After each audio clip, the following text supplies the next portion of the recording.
This is Arkadi and the Lost Titan by Caza. This is a book that was published in March by Humanoids. This was originally offered as a Kickstarter.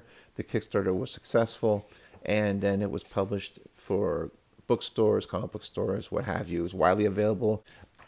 This represents a story that Philippe Caza did over 20 years.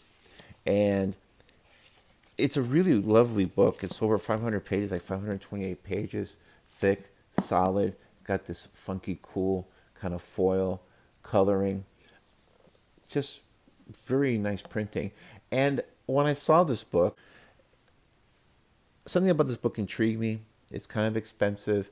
I've heard of Caza for years. One of these great French cartoonists, one of these guys that would contribute to Metal Hurlant, which is heavy metal in the United States, or in English at least. It's an expensive book. So I was kind of like taking a flyer on it, but I did see some of the art.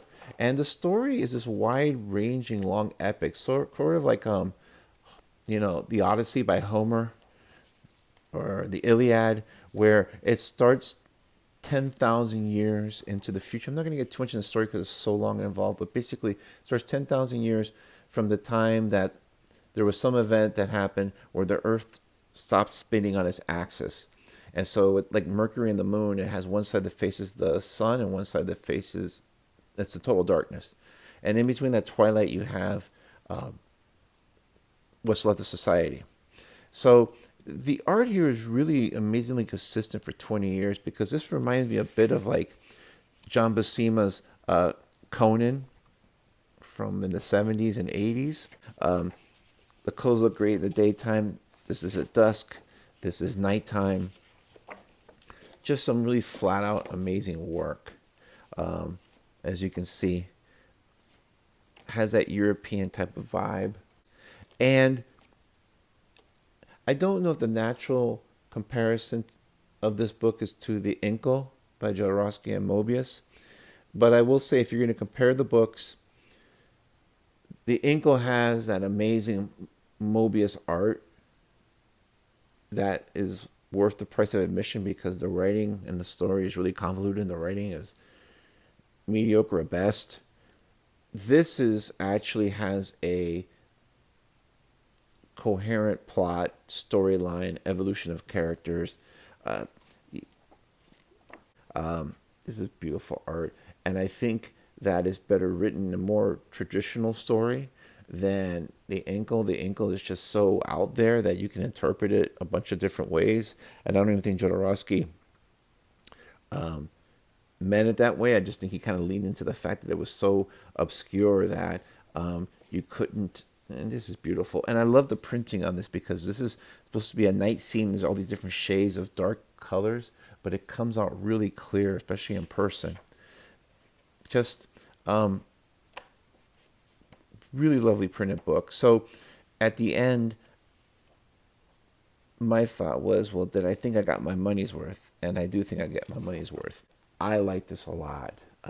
There's other reviews of people that are actually trying to explain the story. It's like I said, it's going to be convoluted. I just kind of want to say that this is just show it off a little bit and just how beautiful this book is. And I think that if you're interested in this type of art and this type of science fiction, because I do miss this kind of science fiction. After 1979, when Alien came out, almost everything became grim, gritty, apocalyptic type of future. And then after Aliens, you had Blade Runner, and then you had Terminator films, which I love. But it seems like now the trope is that every science fiction story has to be grim, gritty, and dark. It's like nobody's trying to do anything different. This reminds me of a time when science fiction could be something else other than that script of, just like the Alien films or those kinds of things where it's just nobody's trying to do anything different. I enjoyed this for that sake as well. Just it was like even though if this was finished like 10, 15, 20 years ago, it's a breath of fresh air because it's not that type of humor. Yeah, it takes place in a world devastated by some type of disaster, but it's still hopeful and interesting, if that makes any sense. just really beautiful to look at too. I mean, page after page after page of just really gorgeous art.